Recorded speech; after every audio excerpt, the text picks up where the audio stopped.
Alrighty, good times. Hey, how's everybody? I just wanted to do a really fast video. I thought my last one was just a silly spoof, so if you did watch it, hope you had a chuckle and not frown at it too much. Right now, well, it's a mix of sun and clouds. A windy day and a quiet day, of course, outside. Although obviously enough people are wanting to get out because staying inside like a jailbird is not healthy for nobody. Well, never end nonetheless. I'll be sipping a coffee and just want to say hi and hope everybody's okay. We are surviving this odd time. Remember that it is a time to fully flourish within the self, and the things that we've been talking about or praying about or hoping to come true. Now it's time to put yourself to the test to see what you're worth. And yeah, we've built quite a lot of it's not too windy. Quite a lot of history and quite a lot of experiences over the course of the many millennia, and now it's all coming to the grand culmination. It really is. It really is. And you guys know that, I think. It's not a time for anxiety and fear too much, although that's easier said than done. It's going to be a little bit. Consider that we are in this mortal flesh anyways, and consider that now humanity has received a very bright reminder of our fragility, our divinity, and a fulfillment of things, a fulfillment of our destiny, a fulfillment of prophecy. A lot of people don't trust in certain things. They only trust the self. They only trust things when they see them. For me, I trust in that God is very real and doesn't abandon us and isn't a liar, even though there is deception in the world from human beings. But there are certain safeguards on things. There are certain failsafes, is that how you say it? Foolproof ways in which the divine does contact us and leaves messages throughout time and reveals things. Some things in stone since the inception, more or less, and some things secreted out as time flows on. And as our awareness grows and as our ability to decode things and understand things, then we're ready to receive them. Some more so than others, and at the same time, if we rush too far ahead, we'll trip and believe in just anything. So often, the truth is in the middle of something. I don't know what to say. It is a little unpredictable. Maybe things will get a little worse before better. Maybe things will be amazing very soon. We want to hope that we've deserved and earned something. Maybe other people need to be shaken from the illusion a little more. And then we can rub it in, I told you so. No. But you know what I mean. Let's just keep on being the bright, shiny beacon that we can, and put our trust in our high self. We are belonging to immortality. We are belonging to spirit. This 3D experience, this strange world that we're in, this awkward, you want to call it a semi-illusion, I don't know what you want to call it, but whatever it is, however you wish to depict. I think now people are getting a semblance of the unity of the situation, and we're not alone in this. And we can maybe try to rise above the ego and the selfishness. In the end, we don't have much to stand on if we come to our sanity or something like that when we go and leave this body and we face the afterlife. And there are spirit forces that welcome us with open arms, or depending, maybe with a bit of stern nature, according to what we might have done, as any parent would wish to correct a child. However that exactly works in every which detail. Everybody has many theories upon this. It's hard to say what exactly is true before it happens, because we have such amnesia.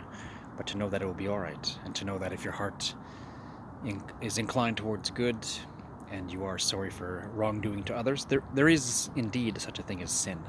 And sin means straying from the path of truth. And if and when,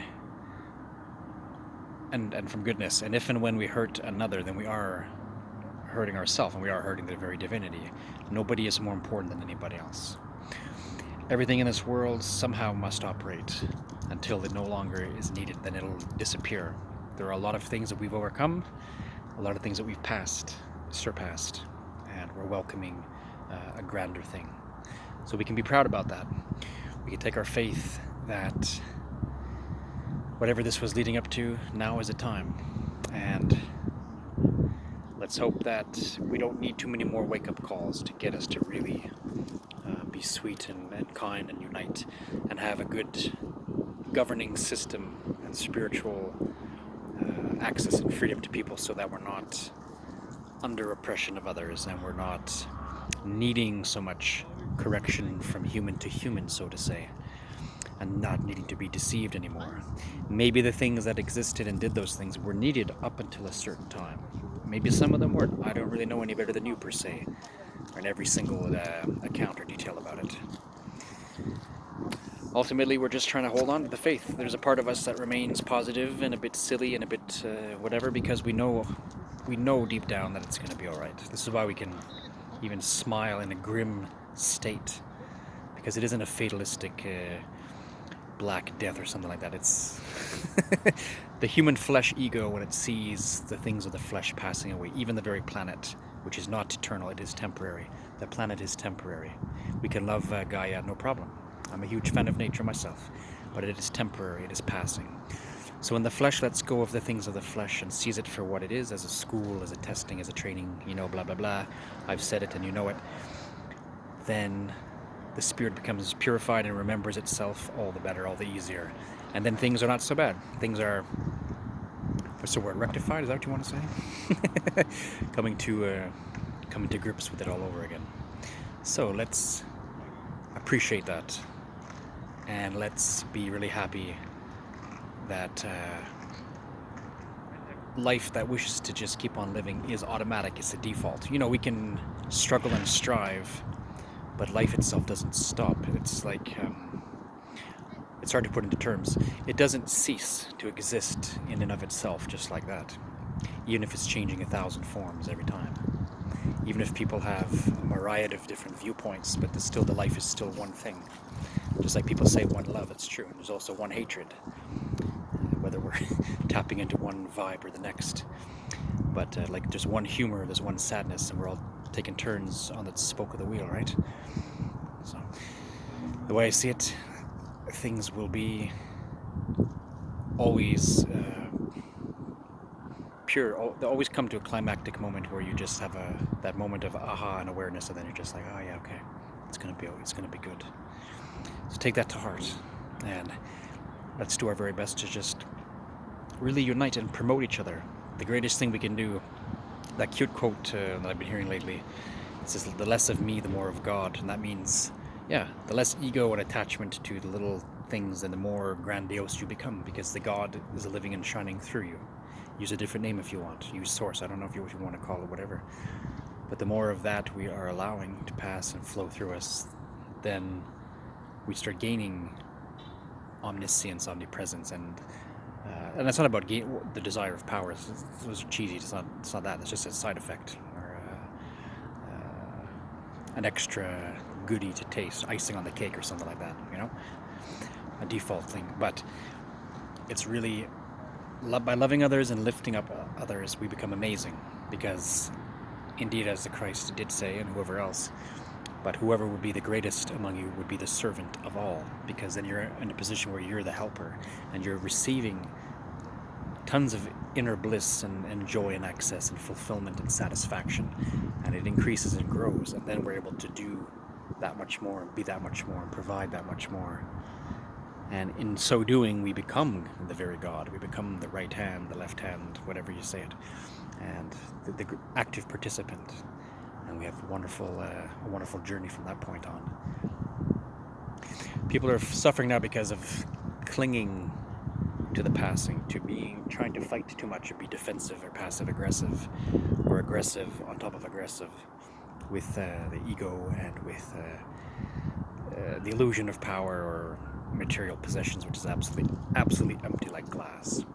It's there for a time, and if someone has power for a while, use it well. If you have attention and spotlight for a while, use it well. If you have a gift, use it well. Things can change in a moment. So we're always flowing, and only the true core self, which is linked with the divine, which is the divine, that part stays. Everything else is changing around. Well, there you go. I think that video is long enough, 10 minutes. There you go. It's my speech for today. I hope everybody's doing well. Let's just keep on staying happy as much as we can, bracing for things and being true to self, true to others, more loving, more sweet, more compassionate, putting others first, and going from there. That's really what it's about. Much love, guys. Love you all. Have a great one, and we'll talk soon. Okay, take it easy. Oh, a small view of where I'm at. Along the canal. Still a bit of snow. I'm in the big park here. It's kind of lovely. And there you have it. A lot of nice old trees here. Alright, take it easy. We'll talk soon.